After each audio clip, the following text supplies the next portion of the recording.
네, 윤석열 대통령 탄핵 심판 10차 변론기일이 진행 중입니다. 윤 대통령은 홍장원 전 국정원 1차장 증인신문이 끝난 뒤에 홍 전 차장이 거짓말을 하고 있고 내란, 탄핵 공작을 한 거라면서 강하게 비판했는데요.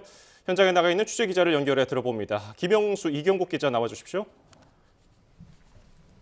고생 많으셨어요. 네, 헌법재판소에서 윤석열 대통령 탄핵 심판 10차 변론 기일 소식 정리해드리겠습니다. 윤석열 대통령의 발언부터 전해드리겠습니다. 오늘 처음으로 발언 기회를 얻어서 의견 진술을 했습니다. 2시간 정도 이어진 홍장원 전 차장 증인신문 이후에 윤 대통령이 발언을 했고요. 윤 대통령은 홍장원 전 차장이 거짓말을 한다고 비판했습니다. 자신과의 통화 내용에 대해서 다른 얘기를 한다는 이유였고요. 홍장원 전 차장 메모에 대해서는 자신과 통화한 걸 연계해 내란과 탄핵 공작을 한 거라고 주장했습니다. 윤 대통령은 또 자신이 국정원 차장에게 전화하는 게 말이 안 된다는 걸 주장하면서 국정원 직원을 제외하면 자신만큼 국정원을 잘 아는 사람이 없다고 했는데 과거 국정원을 수사했던 경험이 있다는 걸 강조하기도 했습니다.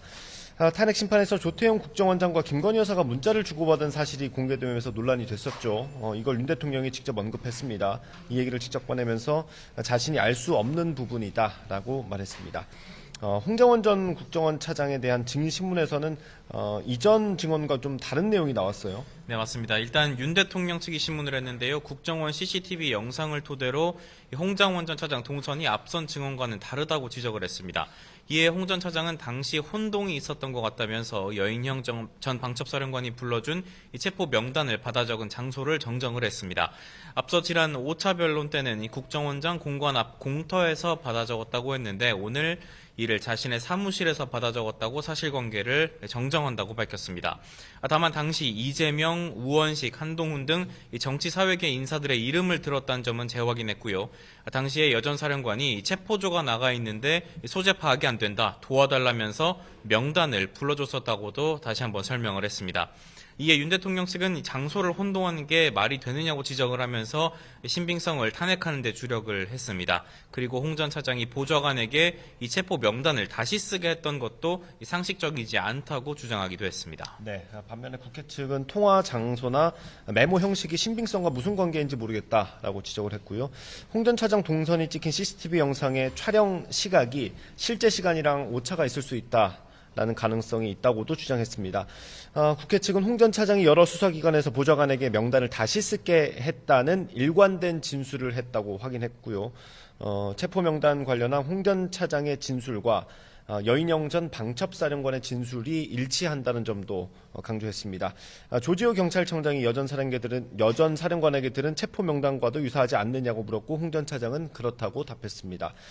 또 홍 전 차장은 계엄 당일 밤 작성한 메모 명단, 체포 명단 메모와 다음 날에 작성한 명단 모두 다 동일하다는 점을 거듭 확인하기도 했습니다.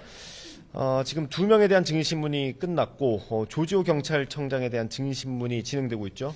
네, 맞습니다. 저녁 7시 반부터 조지호 경찰청장에 대한 증인신문이 시작이 됐습니다.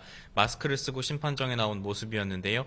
혈액암을 앓고 있어서 앞선 2차례 증인신문에는 불출석했었는데 이번에도 불출석 사유서를 냈다가 구인장 발부 이후에 헌재와의 협의를 거쳐서 증언대에 섰습니다. 계엄 선포 전 삼청동 안가회동 그리고 국회 봉쇄 등과 관련한 질문이 이어졌는데 조 청장은 형사재판이 진행 중이라면서 증언을 거부하고 있는 상황입니다. 다만 이 검찰 조사에서 사실대로 진술했느냐라는 국회 측 질문에는 조 청장은 그렇다라고 답했습니다. 윤 대통령 측은 조사 당시에 선망 증세는 없었느냐라고 조지호 청장에게 묻는 등 이 조 청장 진술 조서의 신빙성을 깨려는 모습을 보이기도 했습니다. 네, 지금 대통령 측에서 계속해서 신문을 이어가고 있는데 이 계엄과 관련된 내용에 대해서는 대부분 답변을 하지 않고 있는 것으로 보입니다. 추가되는 내용이 있으면 다시 전해드리도록 하고요. 가장 먼저 있었던 한덕수 총리에 대한 증인신문 내용도 전해드리겠습니다. 한덕수 총리에 대한 증인신문이 시작되기 전에 윤석열 대통령이 재판정에 있다가 퇴정을 했습니다. 대통령 측은 두 사람이 같이 심판정에 있는 게 국가 위상에 좋지 않다고 생각했다고 설명을 했습니다. 한덕수 총리는 오늘 계엄 전 국무회의가 통상적이지 않고 흠결이 있었다는 점을 다시 한번 확인했습니다. 그러면서도 국무회의로 볼 수 있는지에 대해서는 수사와 사법 절차에서 판단해야 한다고 말했습니다. 여러 장관들의 발언도 오늘 언급이 됐는데 김영호 통일부 장관은 국무위원들의 만남이었다라고 언급한 사실이 확인됐습니다. 한 총리는 또 비상계엄 선포가 법적 요건에 맞았는지에 대해서도 법원과 국민이 판단할 거라면서 답변을 피하는 모습이었습니다.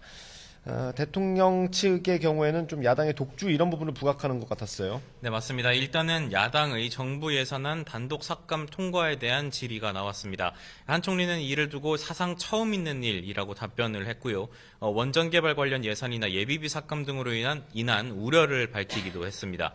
한 총리는 야당의 잇따른 탄핵소추안 의결과 관련해서 국민 눈높이에 맞는지 심각하게 생각해봐야 한다고도 말했고요. 이어서 다수의 일방적인 폭주는 민주주의의 기본이 아니라고 생각한다라면서 야당을 에둘러 비판하는 모습도 보였습니다. 또 계엄 선포와 관련해서 국가 원수가 느끼는 책임감과 절박함은 경험하지 않은 사람은 상상할 수 없을 거라는 말도 덧붙였습니다. 네. 오늘이 헌재가 지정한 변론기일 마지막입니다. 오늘 3명 외에 추가로 채택된 증인이 없기 때문에 변론이 거의 막바지에 왔다는 분석이 지배적이고요. 이 흐름대로 간다면 재판부가 오늘 최후 변론, 최종 변론 날짜를 지정할 가능성도 있어 보입니다. 앞선 기일에서 재판부는 대통령 측이 최후 변론에 필요한 시간을 말하면 보장하겠다라고 말하기도 했습니다. 오늘 증인신문을 모두 마치고 재판을 마무리할 때쯤에 재판부가 어떤 얘기를 할지 좀 주목이 되는 이유기도 하고요. 하나 남은 변수라면 대통령 측 대리인단이 모두 총사퇴하는 것입니다. 그런데 이것도 역시 재판부가 판단할 사안이기 때문에 탄핵 심판 절차에 어느 정도 영향을 미칠지는 두고 봐야 하는 상황입니다. 지금까지 헌법재판소에서 전해드렸고요. 상암동 스튜디오 나와주십시오.